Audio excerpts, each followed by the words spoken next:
Hey there, I'm April Perry and welcome to Learn, Do, Become. Today I'm sharing 4 productivity boosts that happened inside my head. If you're new, here at Learn, Do, Become, we help people who are overwhelmed by the details of life to create simple systems so they can do what matters most. And today I want to start with a few celebrations from our community. We love hearing how you're implementing what you're learning here. So first is from Diane, and she had cleaned out her office/craft room, and she realized, I don't need more containers. I just need to clear the clutter, make decisions, and 10-minute microbursts, step by step, she was able to create this beautiful space to hold all of her supplies. So well done. So proud of you, Diane. Second is from Cindy. She processed 42 boxes and reclaimed her living space. So you can see this amazing photo where she shows her living space is back, and she even donated her pool table to someone who needed it for his man cave. So I love that. Well done. And then finally, it's Teresa. She said, "Thanks for all you do. I'm committed to this journey. Eric, you were on the money about finding money." She cleaned out her desk and then found all this cash, which is so awesome. Not everyone will find cash, but literally when you clear the space, you find maybe gift cards you haven't used, items you need to return, checks you haven't cashed. It's amazing to watch. So we love seeing all the money that's found. All right, just diving into today's topic. The productivity boosts that we often talk about here at Learn, Do, Become include creating our current projects lists and identifying next actions and figuring out the best routines and things that can be often checked off and organized. But productivity isn't just about the checklists. Often productivity boosts can happen with our mindset. And there are 4 things that have made a big difference for me lately that I thought might be helpful for you as well. So first, I now do a morning mind sweep of emotions. And this has been super helpful. I got the idea from a book called The Mind-Body Prescription. And basically, the book is talking about how often we feel pain when we haven't processed emotions. So an idea was when you wake up in the morning, just get out a piece of paper and write down, like, what are you angry about? What's worrying you? What's bothered you in the past 24 hours? Like, what are you nervous about? Any of that. And I feel like I hadn't really ever done that. I would just kind of move throughout the day. And often if there was a situation where I did feel some anger or I was, frustrated with something, I would just think, oh, it's fine. I don't need to worry about it. I understand where that person's coming from, or I can, be the mature one or whatever. But I found that just taking a moment to write it all out, and then I choose to connect with God and ask, is there anything I can do to influence this? Or do I just need to let it go? What should I do? And that gives me a chance to just process the emotions quickly and move on. Now, I did this every day for 10 days, and I've found that now I don't necessarily need to do it. I kind of ask myself, how am I doing today? And if I feel good, I just move on with the day. If I feel like, I am upset about some things, I sit down and write it, and I just rip it up and throw it away. So it's not about dwelling on those things. It's about processing. But that little morning mind sweep of emotions, so good. All right, the second productivity boost that happened inside my head was that I learned to prioritize joy. Now, this was really surprising to me because I consider myself to be a happy person and I feel like I'm joyful a lot of the time. But somehow I feel like I focused more on doing things that need to be done rather than creating experiences that I personally feel excited about. Now, I got a virus a few months ago and I was in bed for several months, kind of in and out of bed. And finally, I watched Raylan Eagle. She's here on YouTube and she helps people who have had a virus and, maybe have post-viral fatigue or long COVID or something like that. And as I watched her videos, I realized that creating something joyful was really important in calming our nervous systems because when you feel joy, you can't be in fight or flight. Now, as I heard her interviewing people who were talking about how they'd found joy and created joy and they started doing things for themselves, I knew there was something to it, but I thought, that's too easy. There's no way it'll work. So I gave it a test. We have this bowling alley down the street, and I've only been there maybe twice in 10 years, but I thought I would have so much fun going bowling tonight. So I asked Eric if he wanted to go with me, and he did. And we went and bowled, just one game, but I had the best time. Even though I'd been sick and I felt like I was walking through mud and it was kind of a big deal to get there, it helped pull me out of the sickness because I was listening to music. I got a couple strikes. We were just laughing like the gutter balls. Like, it was just fun. And I realized I need to create more joy. So I don't know exactly how I wired myself not to have more of those moments and create more of that, but that's something I'm doing regularly now, and it's awesome. So I encourage you to find a way to incorporate more joy into your life daily. All right, the third thing is I've started to notice and adjust my personality characteristics that lead to exhaustion. So I know that it's very, very common for people here in our community to feel like they don't have power because they have other people who maybe are giving them tasks or who need things, or they have people interrupting them, or it just becomes a constant state of, I'm trying to get my work done and then someone comes and piles a bunch more on me. Okay, and so often it's easy to look externally and to blame those situations or those people for making our lives so hard. But I changed my question, and I said, as I was learning about how our personality characteristics can often make us sick or cause some of these deeper issues, I asked the question, what about my personality is enabling this to be so hard for me? Because other personality types might not faze them, but for my personality, what is it? And that helped me to be able to take ownership and help me not to place blame on other people. So I'll just share, I identified 4 old personality characteristics and replaced them with new ones. So here's old ones. I let other people and their priorities for me dictate how much time I could spend on non-deadline driven things that matter to me, like time in nature or reading a book or time with friends. I have such a strong sense of duty, and I'm really responsible, and I care about people. So when it came to carving out time for things that weren't like required, I just felt like I had very little power. So that was a personality characteristic. Second, the reverse of that, I wanted other people's priorities for themselves to be the same as my priorities for them. And that often left me critical, judgmental, and resentful. So hard to even admit this, but that's something I was doing.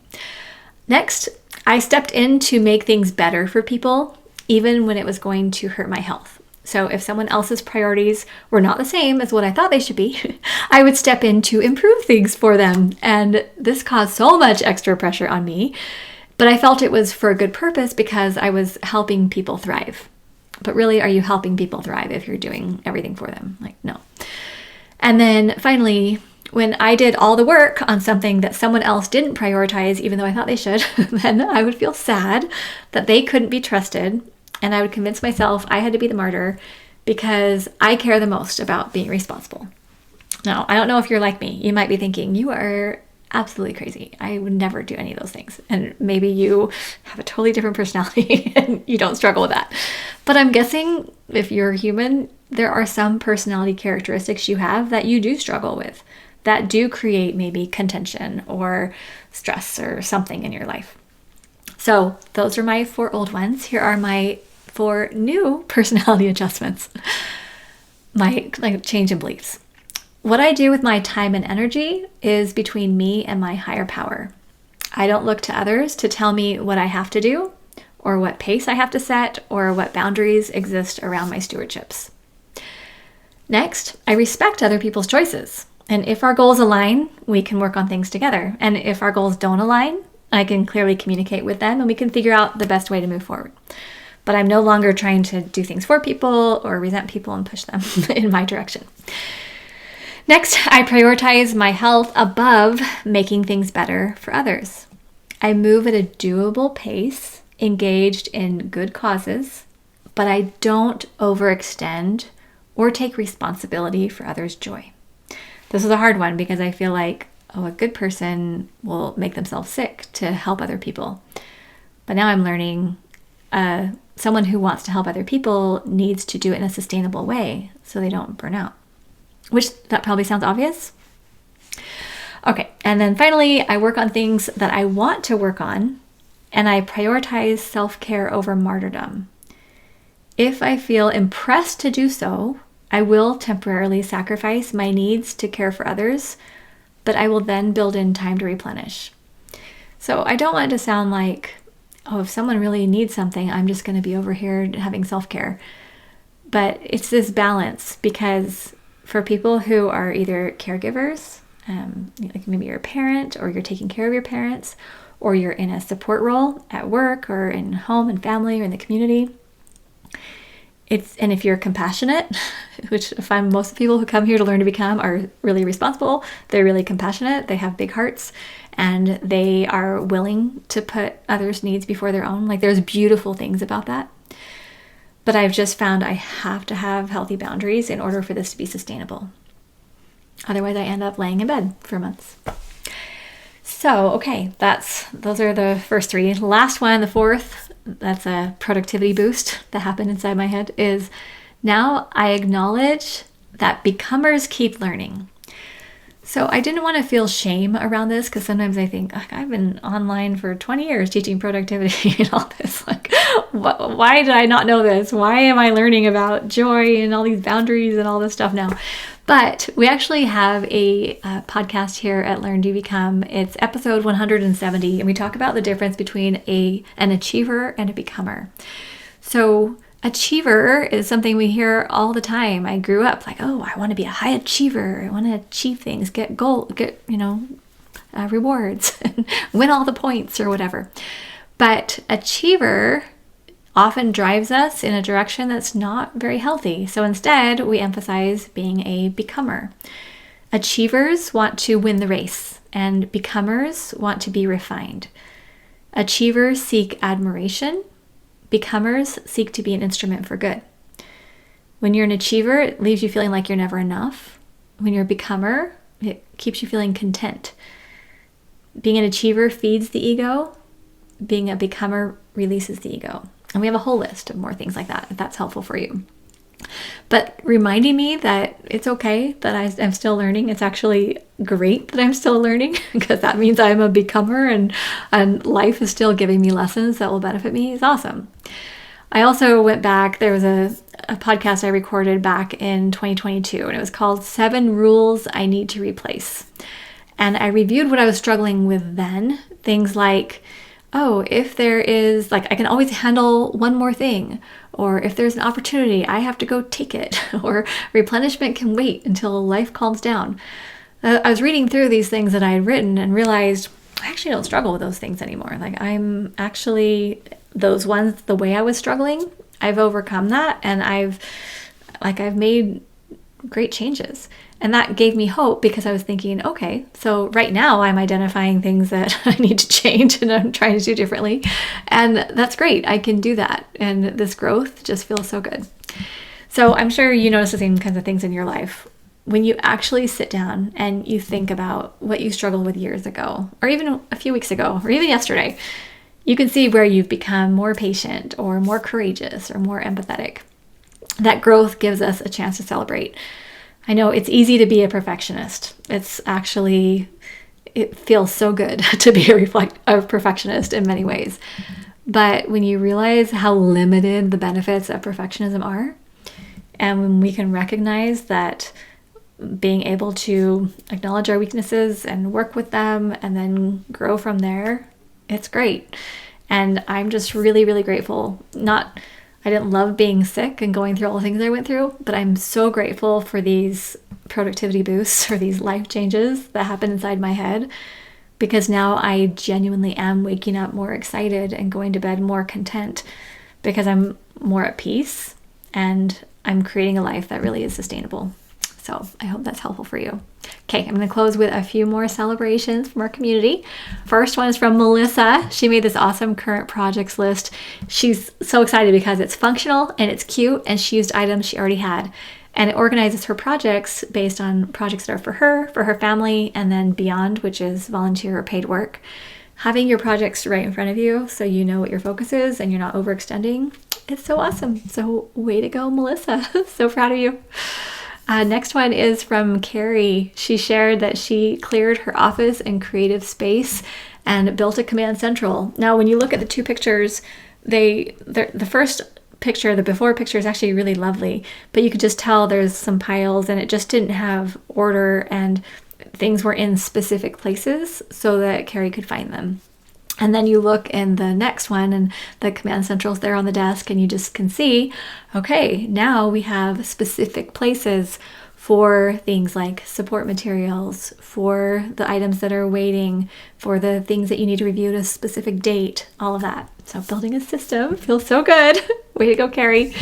And then this final one's from Karen. She shows it's a progression celebration.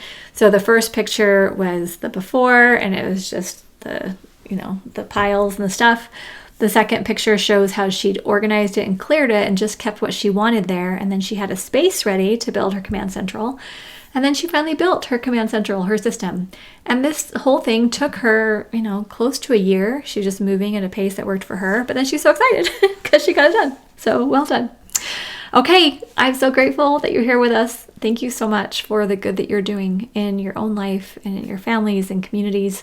I hope that this podcast and YouTube channel can help bring you peace and energy and joy, and that you can feel excited about the wonderful things that you're able to do to impact the world. If you want to work with us more here at Learn to Become, you would probably be interested in our welcome kit. It gives you a little step-by-step ways to get involved here at Learn to Become and learn about how to create current projects and identify next actions and kind of start building a basic system. And then we have our Steps to Everyday Productivity program. We even have a new coaching program that opened up, so you can learn more about that. I'll add some links here along with this recording.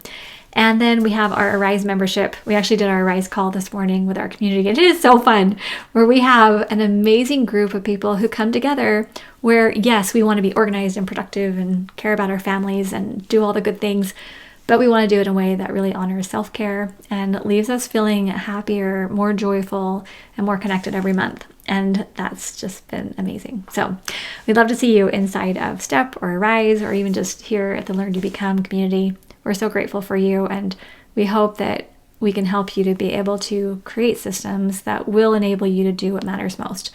Sometimes that's hard growth. Sometimes it's creating more joy, and sometimes it's, dealing with the stuff in life that might feel a little overwhelming. But we believe it doesn't have to feel overwhelming, and as we come together as a community, it can be a beautiful process.